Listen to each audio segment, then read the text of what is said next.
These are the flames that sparked a political movement. It began as a tribute to Sarah Everard, but it has become about so much more. How women are treated by men, by the police and by the justice system. The Prime Minister was supposed to be talking about buses today, but was driven off course after the events of the weekend. The tragedy and the horrific crime that we've seen in the case of Sarah Everard has unleashed a wave of feeling. That feeling came out in the Commons today. If we are going to eradicate violence against women and girls, we need a change of attitudes.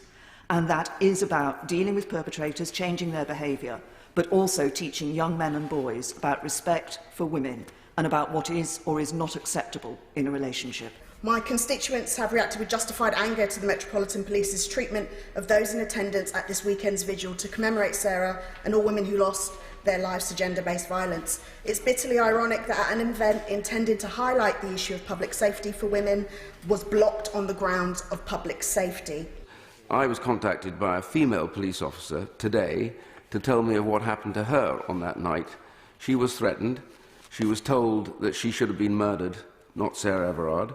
And that she was manhandled. I simply say, on all sides, we should be dialling this down. Tonight, MPs are debating new legislation. The government says it will bring in new protections in England and Wales for women.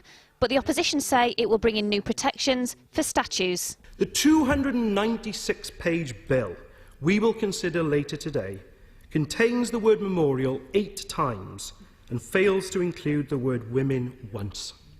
The government's message is they want to lock up people who damage the statues of slave traders for 10 years when rape sentences start at half that.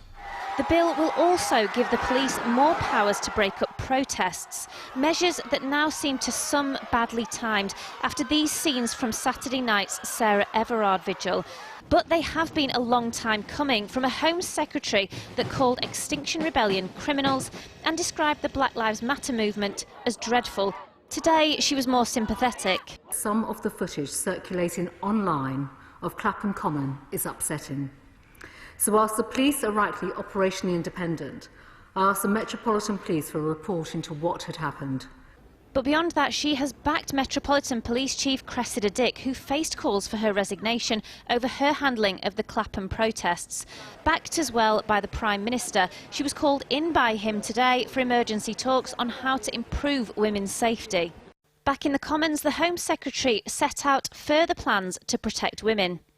Our landmark domestic abuse bill is on track to receive royal assent by the end of April, and this will transform our collective response to this abhorrent crime. The legislation will contain some amendments that could make misogyny a hate crime and bring in a new stalking register, changes previously ignored by the government, now under consideration. Perhaps one of many moments of change that will come from a moment of tragedy. Well, hundreds of women have been gathering this evening at a peaceful vigil in Parliament Square to pay tribute to Sarah Everard. They then began heading towards New Scotland Yard. Our reporter Aisha Tull is there. Aisha. Yes, so in the last few moments we've actually seen a lot more police activity throughout the day. They've been on the outskirts really just checking out what was going on, but these protesters have moved. At 5 o'clock it was here in Parliament Square, then it was across Westminster Bridge, then over to New Scotland Yard, and right now they're heading towards Downing Street, where there was a flurry of police vans that came out from just behind me over here, going towards where the protesters are. Now, we have tried to move and keep up with them, and we've been speaking to them, asking, why aren't you coming out? Why would you come out when you've still got COVID and there are all these dangers afoot? And that's a question I asked women when I spoke to them.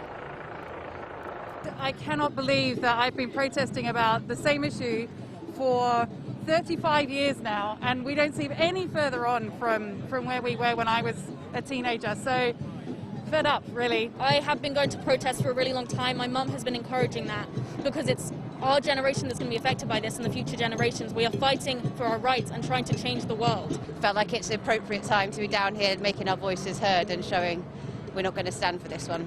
This is a public service This is how women and people of color are fighting the violence we suffer every day. So we have to be here.